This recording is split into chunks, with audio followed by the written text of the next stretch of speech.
Hello and welcome to the Survivor Recap starring Guude, Jasano, and me. Today we're going to be talking about how Dan tries to be a good person but isn't a good person in the end. It's so hard to take you seriously during these intros. Also, there's no Mike in team, but that'll come out. There is no Mike in team. Very astute. Who said that? Dan. Oh, Dan. Of course it was Dan. Right. There's no Mike in team. So we start off, and it's the next morning after the tribal from last week, and Dan just doesn't believe that he and Sarah are on the bottom of their alliance. They're not on the in his bottom. wheelhouse. Of course It's not. impossible. Dan and Sierra being at the bottom of the alliance, there's no way we'll ever be able to prove that. You know, you would think with Sierra talking about how she's like a math wizard now, she would have done the numbers on this and had known exactly where they were. But so anyway, speaking of Sierra, she's talking to Dan about how Will verbally assaulted her, and she's stressing out, and Will's just taking a nap. He's sleeping in. He doesn't care. He's not going to get up. Whatever. No, was Dan really not there during that whole thing? Because I couldn't remember back then, but he kept saying like I wasn't there. So I'm just hearing this. Reward. Remember, they were at a reward. Was it during a reward? I do not remember. I don't remember either. I just know apparently Dan wasn't there, and thinking back, I didn't realize he wasn't there. And then thinking back to it all, because he kept saying I wasn't there, I'm like, you know what? I bet you Dan wasn't there. You know? He was probably off getting stung by jellyfish and other things. The cameras, that's what it is. The cameras were focusing on the action. He's off like fucking around. I don't know. He's losing his shorts again. But Dan says straight to the, in his little interview that Sharon's just a drama queen, a two-faced liar. It's the best. Okay, first of all, Shireen thinks that Dan is not cruel, just stupid, which is interesting. But the big thing is from Dan, he's really nice and personal in the start of this confessional. He says he's very sorry that what happened, and he makes it very personal. And then he does the classic Dan, however. Yeah. And I'm like, no, however, stop. Well, at least he did that to the confessional, though.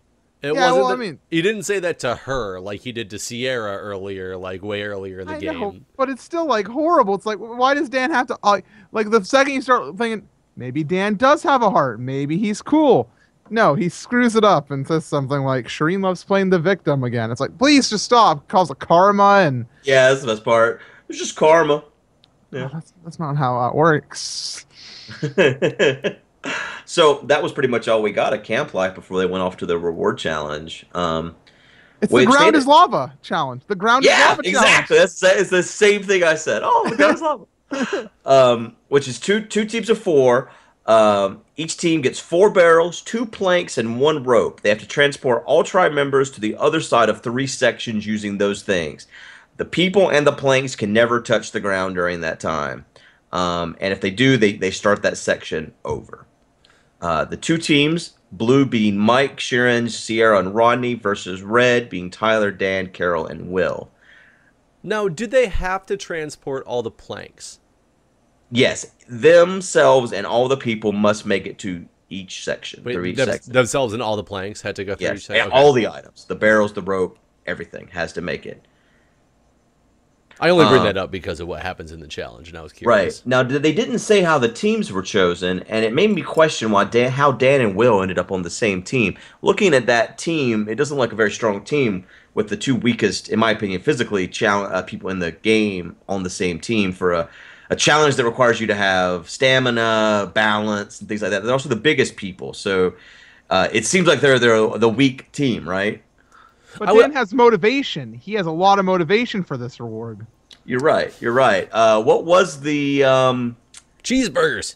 Right. Cheeseburgers. Right. I had forgotten to write that part down, actually. I love cheeseburgers. And not getting into who wins, but those things looked amazing when they were eating them. That's all I gotta say is those burgers looked amazing. Can you imagine how good a burger like we were talking about last week, the candy stuff. I would not want the candy the reward. I would, but the burger. Yep. Oh my god, I ate like 6 of them. Yeah. You know how many times you're sometimes sitting there like watching Survivor, you're like, man, I want that reward, and then you're like, oh my god, I can go get that reward if I want to leave my house. I don't even know if I Drive could've- 5 minutes, but you're like, man, I wish I did the reward challenge. I don't even know if I could have gotten that good of a burger. It was huge, and it was so funny because the day before I was doing some grilling and we were making burgers in the kitchen, and I was like, I looked at the burgers that Julie had made, and I was like, no, more meat. And she's like, you can't possibly want a burger bigger than this. I'm like, oh, trust me, I want a burger bigger than this. And then we watched Survivor, and I'm like, see, that's the way a burger should be. Like, that's how big this thing should be. See, I'm not to turn this into a burger discussion, but I have realized that I actually prefer multiple patties that are thin. I know some people that like burgers want medium rare or whatever. They want it kind of like a steak. But I've come to the realization I want multiple thin patties. So you want like well done burgers, but multiple of them. Right. Like that's what Five Guys does, for example. They have like thinner patties. Okay. But there's like it's a two strategy to advertise Five Guys. Yeah. We went to Steak and Shake when we were at the beach, and their patties are too thin though. It's like having paper on your burger. It's like paper, like or whatever. So those were too thin, but they made me realize that because it's like you get more of the flavor of the cooked meat. You know, like whenever you cook a good steak, you get that a little bit of char on it. You only flip it once, and the char of the beef itself is where the flavor's at. And I feel like with multiple patties, you're getting multiple areas to assess that char. See, get that char. I don't want the char flavor. I want the internal flavor. But I get my burgers. I want my steaks medium rare, but I want my burgers medium. That's partially a health thing as opposed to a like taste thing because of just like foodborne illness and things like that. But I don't want a well done burger. So I'd rather have a big, thick, perfectly cooked burger than multiple small layers. Like Red Robin, for example. Their burgers are like that thick. I don't like it. Like an inch, basically, or whatever. I mean, I've only been at Red Robin like once, but they do have unlimited fries. And their fries are fucking terrible. You could give me 7 million of those. I don't want one.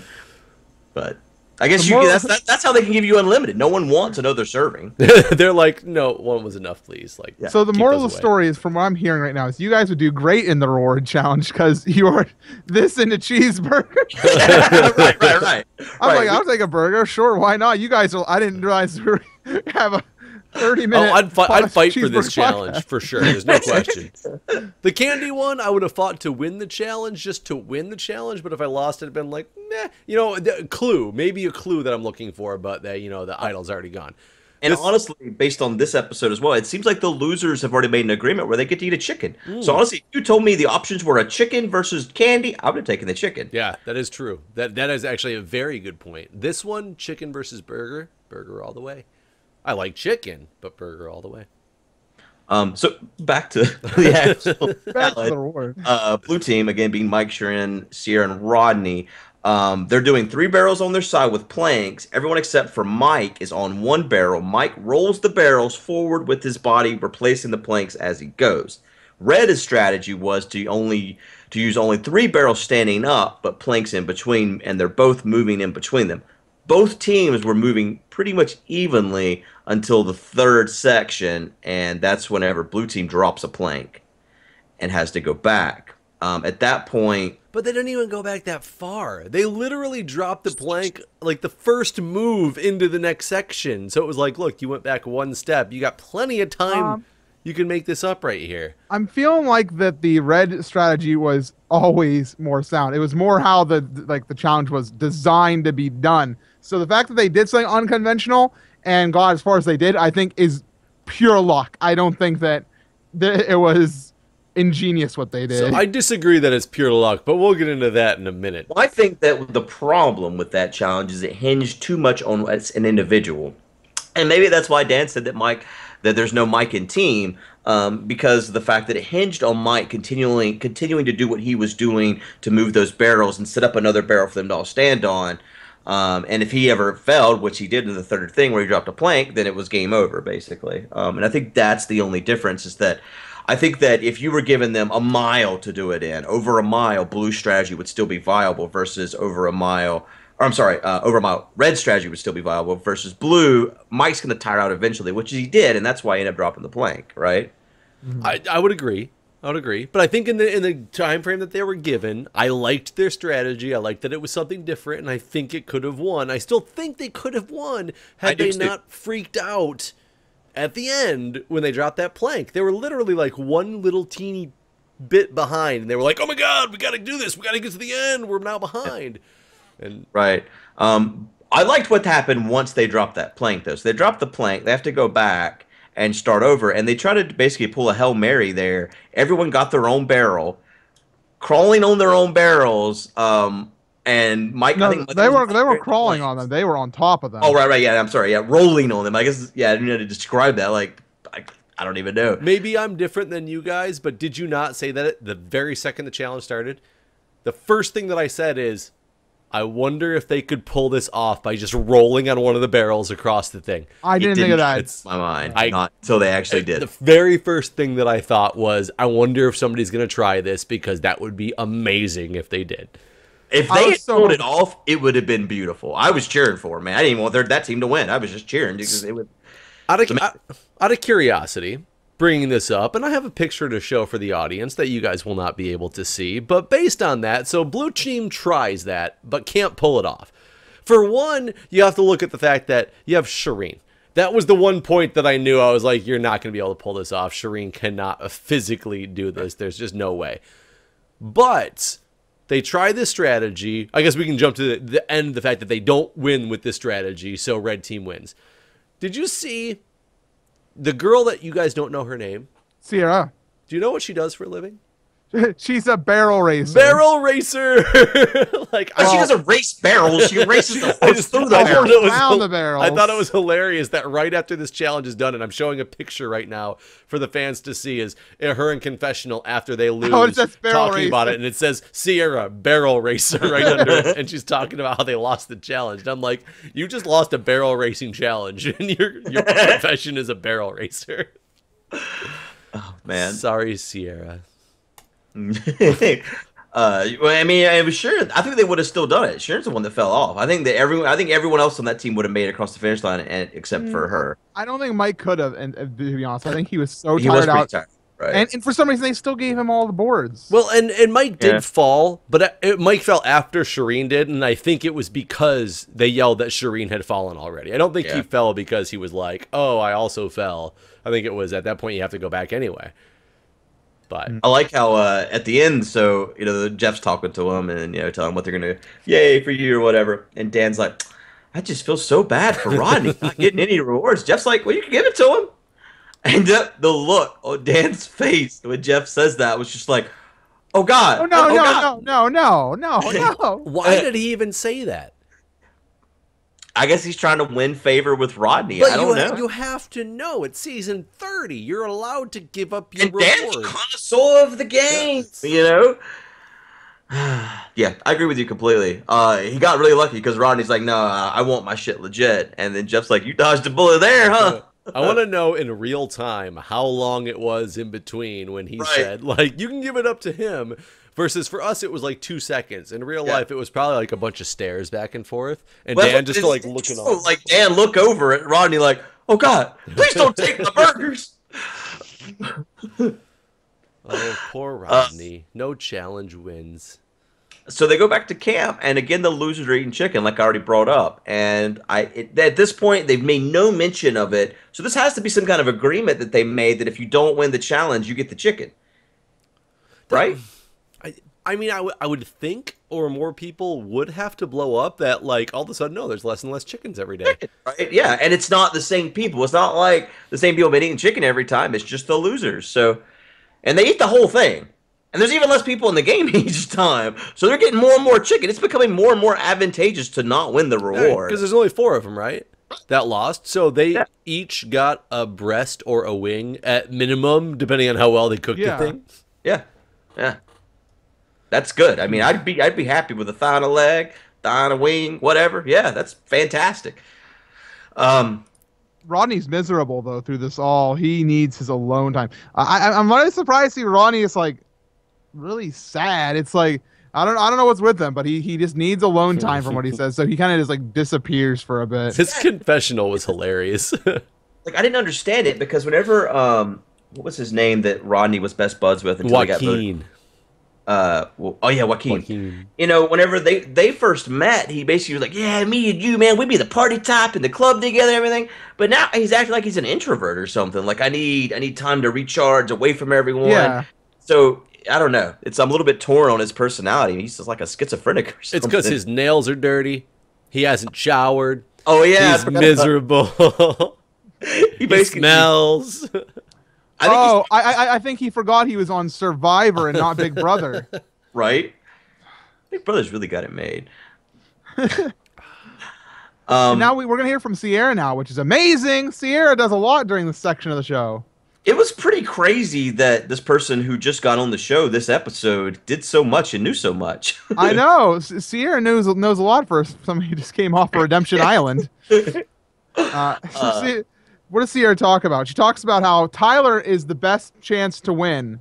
And I wrote down on my notes, this is weird hearing her talk. I guess I wasn't used to her strategy. Of the character from 90210 that he looks a lot like. I don't know. Tyler's another one that has he's the male version of Sierra for me. I keep forgetting that he's even in the game. I don't know. It's just me. I think they're both using strategy of watching the series for so long and knowing if they kind of don't piss people off. But they're still making moves. They're part of the plan. Like I think Tyler more than anybody is. He's probably doing a lot more than we're probably seeing. And I think we see a little bit more from this episode than past. But well, I think Tyler's been making some secret plans in the background. I don't think Sierra has been, though. I think Sierra's just been riding along. Tyler was the first one to really flip on the white collars back when it first happened. He was like, okay, yeah, sure. Screw the white collars. I'll help you guys out. And he's the one who's kind of making stuff happen. I think that Sierra's spot on. I think that Tyler can go to the end with some of the people he originally flipped on, but now he's kind of commanding. I was surprised to see Sierra even talking about like that kind of strategy, like and talking to Rodney about, but Rodney wasn't having it anyways. He just wants to get out Mike and Sharon first. And I'm not really understanding why you would want to get out Sharon right now. Like, why does anyone want to vote out Sharon? This doesn't make Survivor sense. I don't get it. She's part of the opposing alliance. That's about it.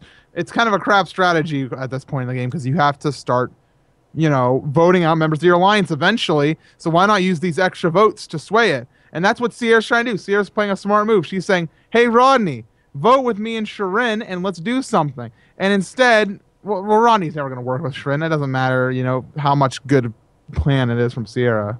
You know? Rodney's too cool, calm, and collective. None of those words would I use to describe Rodney. I think Sharon, though, she's somebody I would want to go to the end with. Yes, exactly. Who on earth would give her $1 million? Yeah, no one's going to vote for her to win.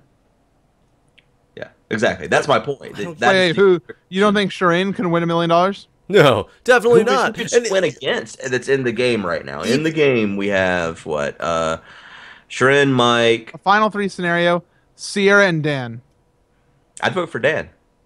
You'd vote for Dan? Against Dan Sierra? over Sharon? I would. I'd vote for Dan over Sharon. Well, okay, maybe that's you, but remember on the jury then we'd have Mike, we'd have Haley, we'd have Joe, we would have Jen. Right, but I think. I think that's think Rodney, that's a lot of votes already off the start. I think Rodney, Carolyn, and Sierra would all vote for Dan. I think so too. I don't think Joe and them would vote for Sharon. I honestly think they might. I think they'd be proud for getting that far. After watching the tribal council and what she's gone through, I think that'd be enough to sway them. They may not necessarily if Sierra is really as crazy as we see off camera, they probably have forgotten about it by then, because then all they get of Sierra is the horrible things that happen to tribal council to her, and I think they would commend her for that, and she would have a lot of nice things to say what she would do with the money. So I think that Sharon could win if she got there. It's a long shot, though. It's a long shot. She'd also have to have a perfect set against her best shot would be Dan and Sierra. Yeah. And how she managed to get there with those two, that's another story. But it's all fiction, so let's continue. Yeah. Now we go over to the people on reward, and that's when Dan uses the line of we won the challenge because there was no Mike and team. And Dan brings up how Mike believes Tyler, Carolyn, Ronnie, and Will were going to vote Mike out already. And Tyler's just trying to keep Dan focused on the top 6 and no further. I think it's funny that Dan even brings this up because Mike overheard them talking. The fact they keep trying to deny that conversation took place and Mike overheard it is just silly to me. I don't understand why they keep going over this. It's silly. That's all I got. By the way, I hated seeing Will at this reward challenge. I still have like leftover hate of Will. I'm glad they didn't let him talk. Just eat your burger and shut your mouth. I hate not seeing the fact that there should still be clues to a freaking idol.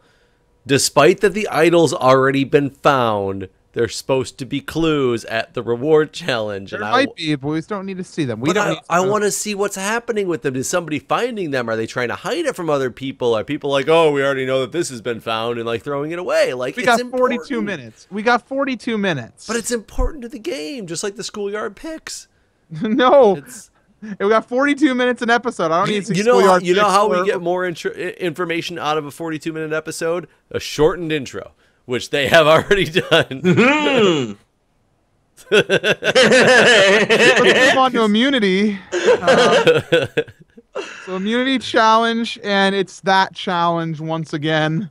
I like this one though.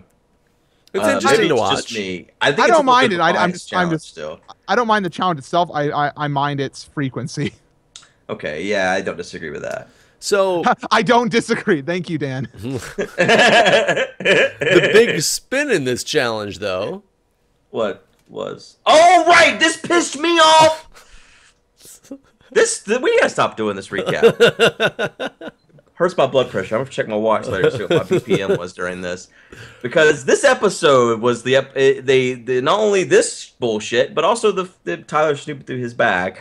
But yeah, so there's gonna be 2 immunity idols in this challenge. But first off, we didn't actually say what the challenge was. Let's back up just a little bit.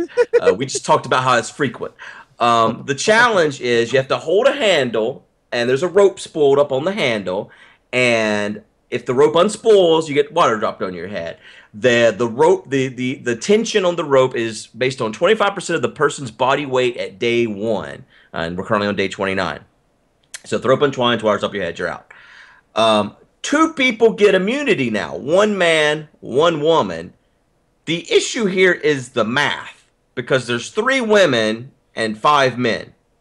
How the fuck is that fair and not sexist? And not only that, in this particular challenge, it's based on a percentage of body weight, so it's one of those things that, like, there's an equal shot. It's not one that should not have just been the final 2 people standing get immunity. Why does it have to be? Why is your genitalia coming into this challenge? I mean, what about the one that you're hanging from a pole? I mean, that's your own. I'm trying to think of a way that this would be less fair. And that's why they're like men versus women get like each an immunity. This is one of those ones. Are men very much more well known for having bigger forearms? I don't think so.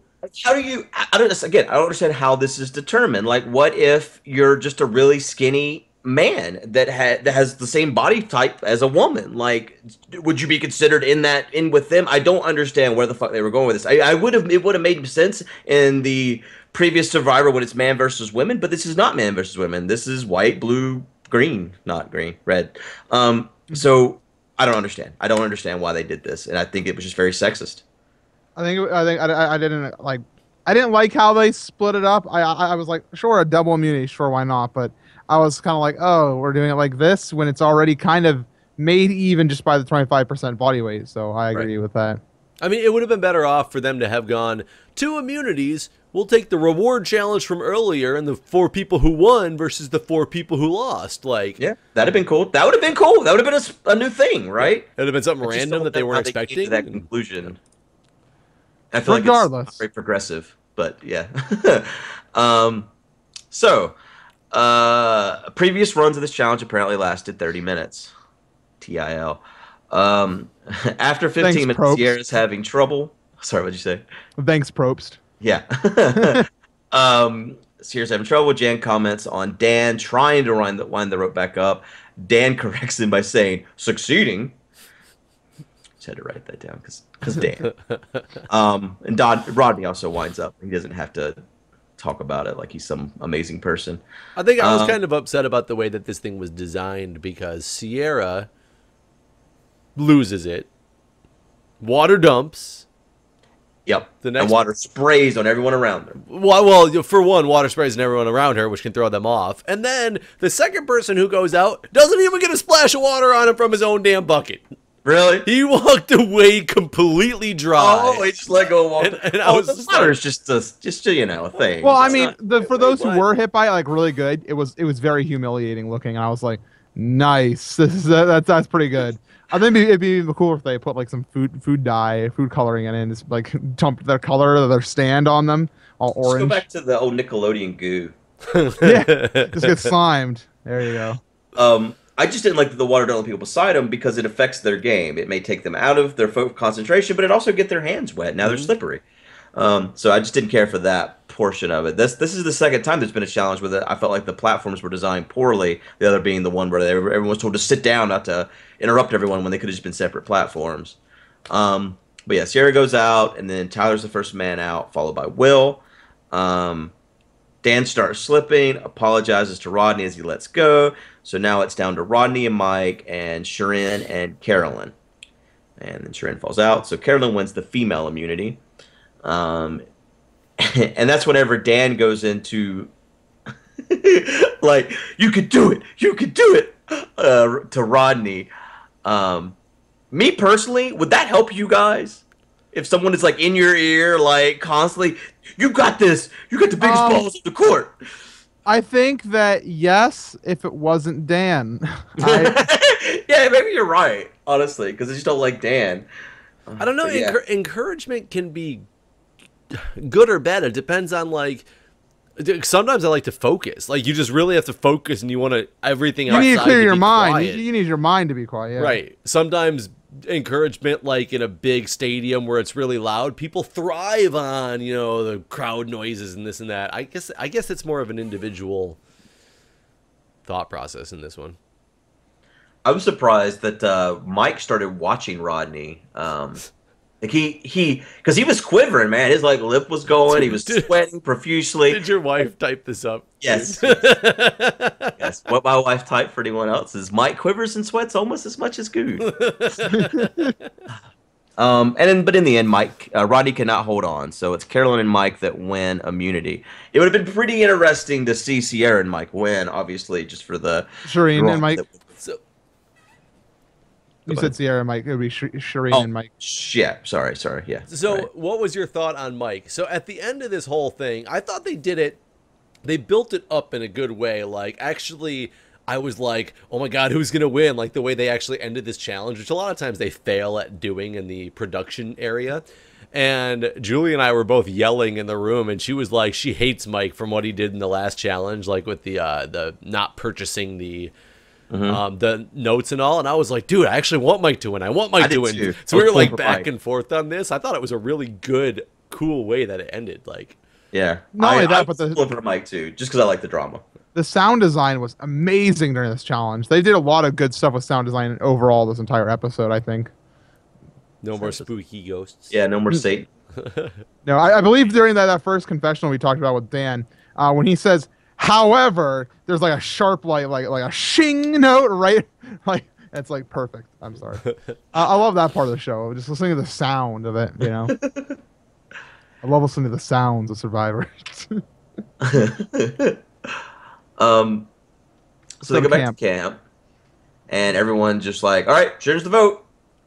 And I agree with everything you're saying, says Dan. I do not disagree. I just don't understand why they're instantly so like, yeah, Sharon. Yeah. It's like, well, Mike was playing, but no, it's easily going to be Sharon. And then Sharon starts talking to Dan about how she's not a threat, but Tyler is. Sharon tells Dan that if he is a strategic player, he would figure that out on his own. Which probably, there's better ways to approach Dan, I think. And Sierra is being really smart with it all. She's also scheming to get out Tyler. Like, there's some smart players happening. Like yeah, Shireen's kind of stuck anyway, but Sierra's smart because she's not stuck and she's trying to get Tyler out. So I'm excited to see them want to get Tyler out. you know. Meanwhile, Tyler's just stealing stuff. So, yeah, Guude, comments. I've already bitched about it enough last week. So Tyler just goes and steals Dan's shit, and you know. And does Dan doesn't have any clue at all through this whole episode, right? Yeah, no, he never knows that his shit was rummaged through, and everyone knows everything about it. Yeah. So Tyler just wants to know what the advantage is, so he grabs the bag and runs off in the woods with it, and then he tells Carolyn. So I will tell you, back to this Dan advantage thing, just in general talking about what it is. A lot of people commented on the last video saying that it only can be used until there's 5 of them left. That was never said in any episode. I rewatched it 6 times. I don't recall that being said. A shit ton of times. I don't recall that being said either. That was the exact wording is in our last doc because we put in word for word exactly what was read. I wonder if they read it, if they like paused it and read the whole thing and it says it somewhere. No, that's what I'm saying. We typed it up word for word what the document says. Oh, really? Yeah, it's in our last week's doc. And it's not there. Anything about when it can be used. No, it does never. It never gives a time frame. That's what's so confusing. There were so many people so determined that saying that it can only be used up to the final 5. Was that in a forum somewhere they read it or something? I don't know. I don't know. Because even when they talk about it again on the show this week, they don't mention a time frame. They just don't talk about that.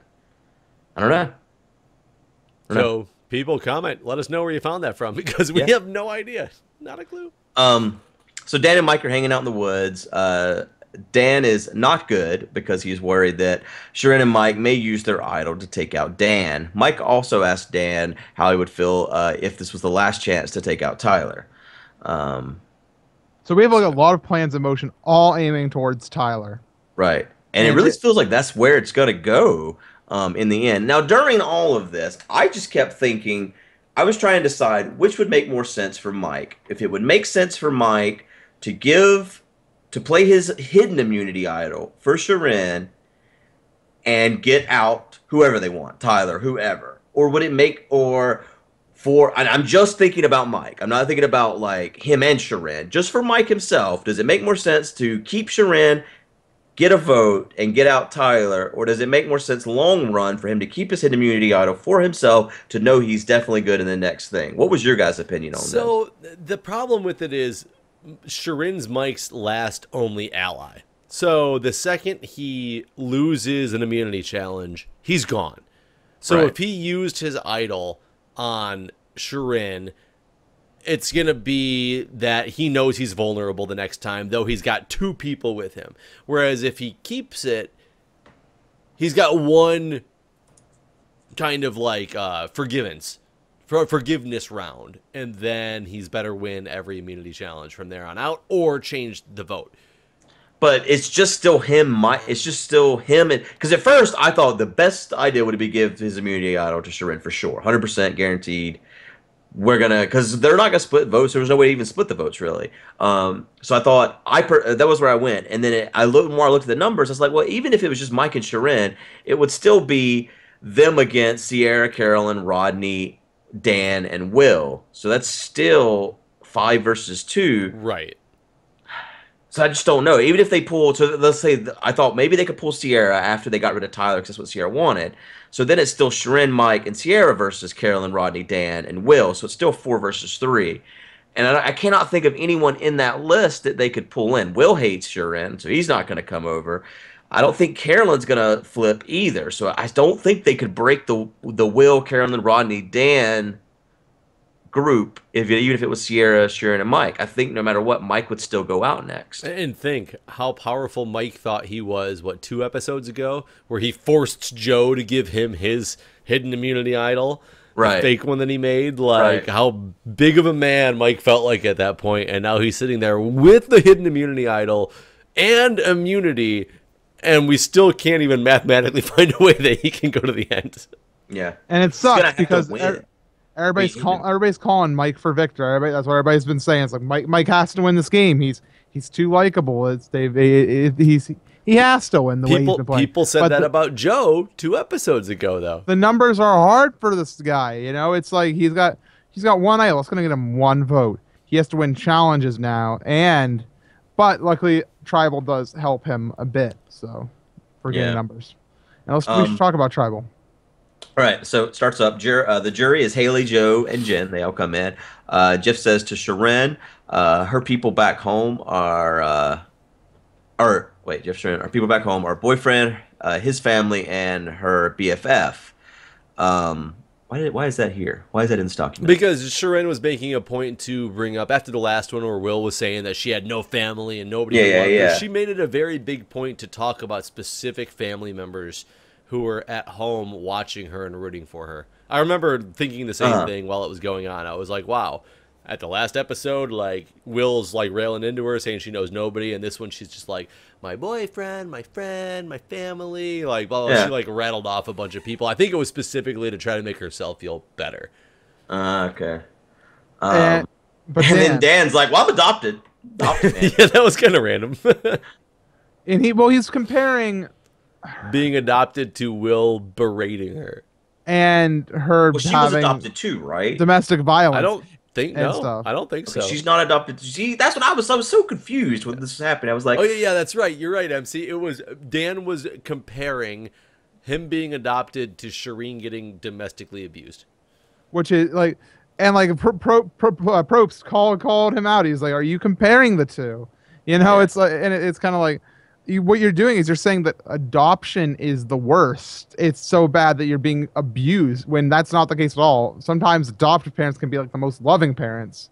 Right. I mean, look how well Dan turned out. He seems like a nice fellow. I don't disagree.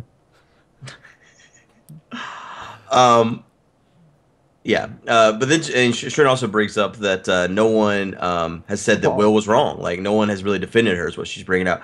Which, that's not true. Mike came in and did defend her whenever all that was happening. So that was kind of weird. I think she was kind of talking to everybody else. Everybody but Mike, right? Yeah, right. And they give Will a chance to apologize. Yeah. And Will not apologize. No, he's sticking to his guns. And it's kind of makes him look even more horrible. Yeah. And that's the first time he said anything like tonight, like to the camera. He's not spoken in episode. I wonder if they edit these things in between each airing, or if it's edited. You know what I'm saying? Like, based if they on use public outcry. Right. Public opinion is used to determine how they edit the next episode. This is the point where Sharon tells everyone they need to vote out Tyler, and says that his alliance knows that that basically she's talking about how Dan and them are on the bottom and they need to recognize this. And then Sarah mentions that on that fact of voting out Tyler, I'm just one vote, basically meaning she would obviously be on board with this, but everyone needs to be on board. And Carolyn, she talks about timing and how yes, this is important to do big things, but it's about timing. And whenever people are talking about timing, that usually means it's not time.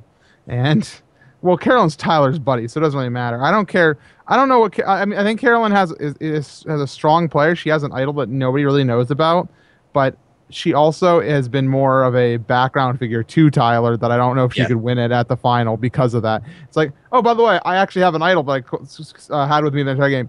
Good for you. You know, we're not going to give you $1 million because you have an idol in your pocket. You're right. Carolyn versus Tyler. I don't know. I don't know who would. I think Tyler wins easy because who cares about how many idols Carolyn has in her pocket? Carolyn's done more from what we've seen than Tyler has. Carolyn's been a lot more up front and made some more bigger plays up front than Tyler has done. I don't think so. Like I said, Tyler was the first one to flip. He was the first white collar to leave. Carolyn just kind of follows suit with Tyler. Huh. I think that's how most people would see it too. And I think that's how they'll see it on the jury as well. I think they were talking about that on Ponderosa, and there was very similar things to what I'm saying right now, with Tyler being the ringleader.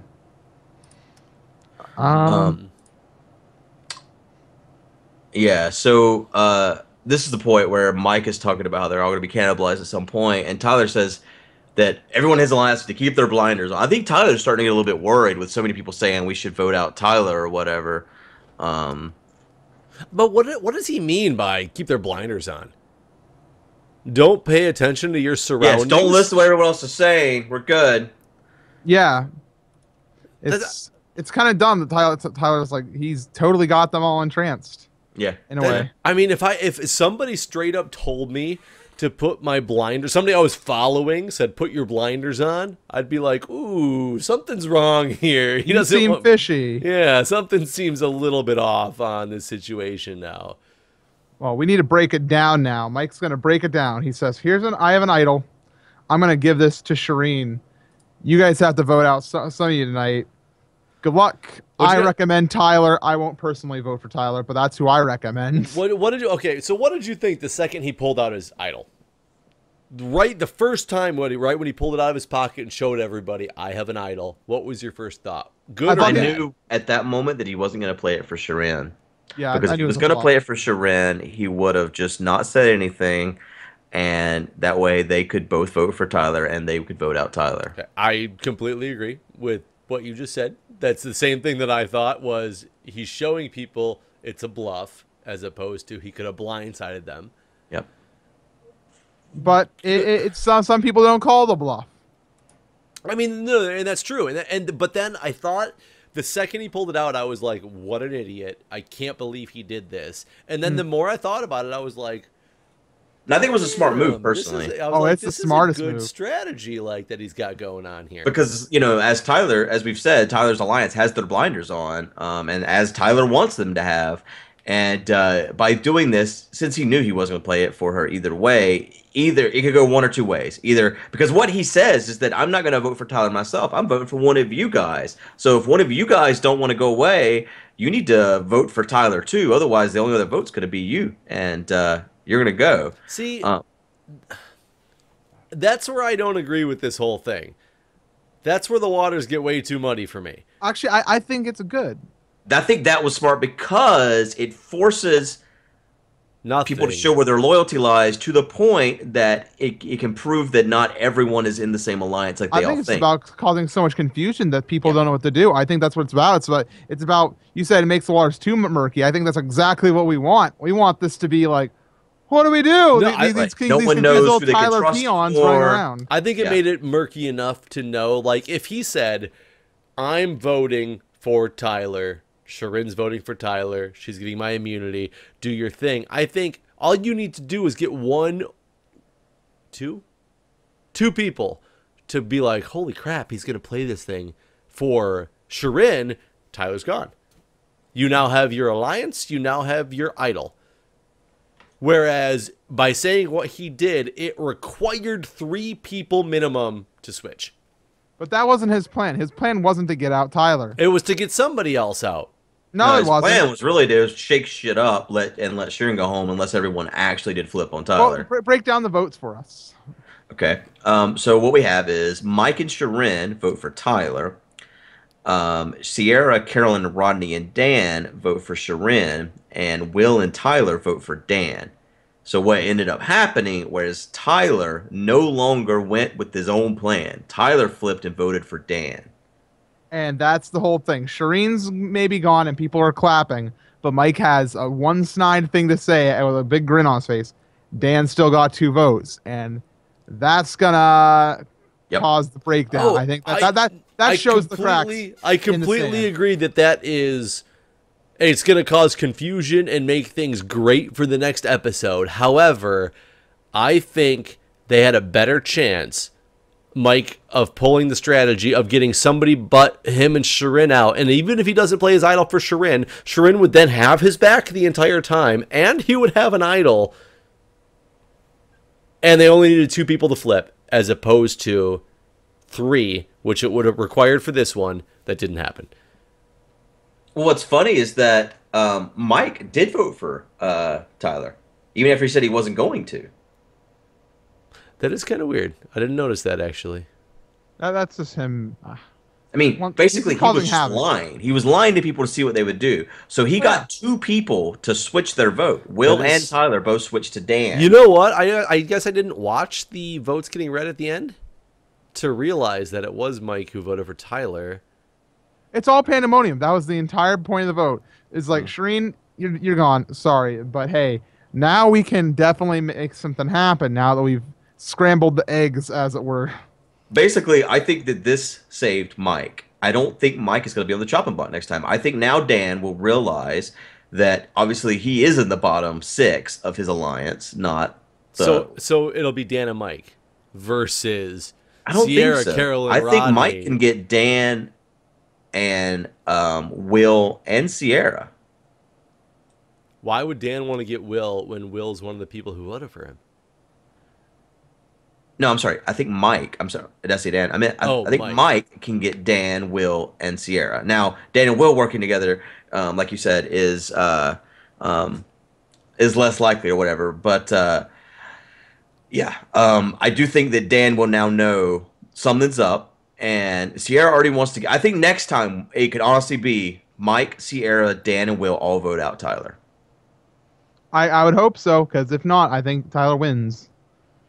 Or yeah, he could for sure. I thought in before Tyler wins immunity. Yeah, Calling pretty it much. now. Pretty much. That's what's gonna happen. Anytime this person needs to go, they win immunity. Tyler's gonna win. He's gonna get it. I thought the end was really good. I was really excited, but I didn't think Tyler handled it right. But now looking at the fact that that Mike handled it right, but now looking at that Mike did vote for Tyler, I guess that changes my whole perspective on what I thought, because I didn't realize that.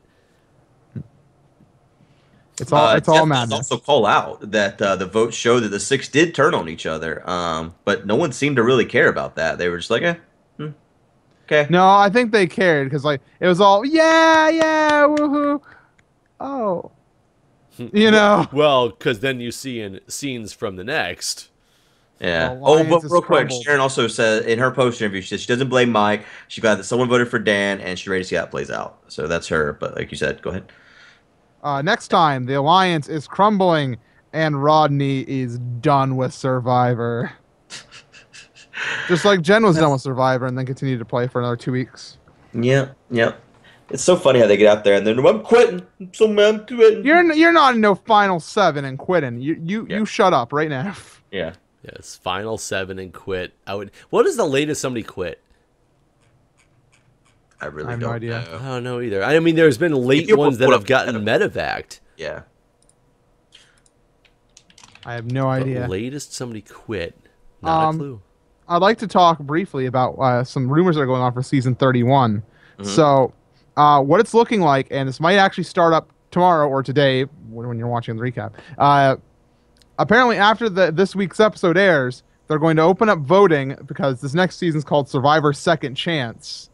And it's going to feature a big ballot, like 40 or so past survivors, and you're going to be able to vote for survivors that you want on the show.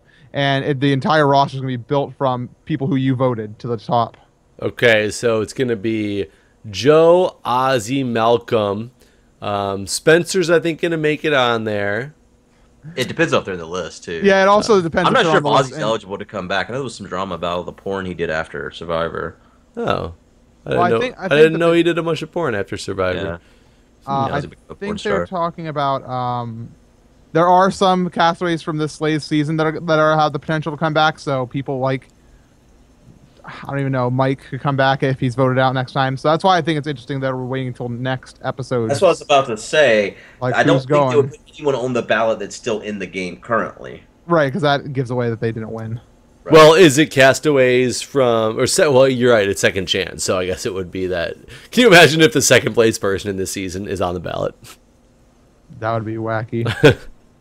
Well, they would. If they're going to show it tomorrow, then there's no way they would be. Well, except for, do you remember last season when they showed an ad for the next Survivor that was the ad from the previous season of Survivor? Yeah. During football. Yep.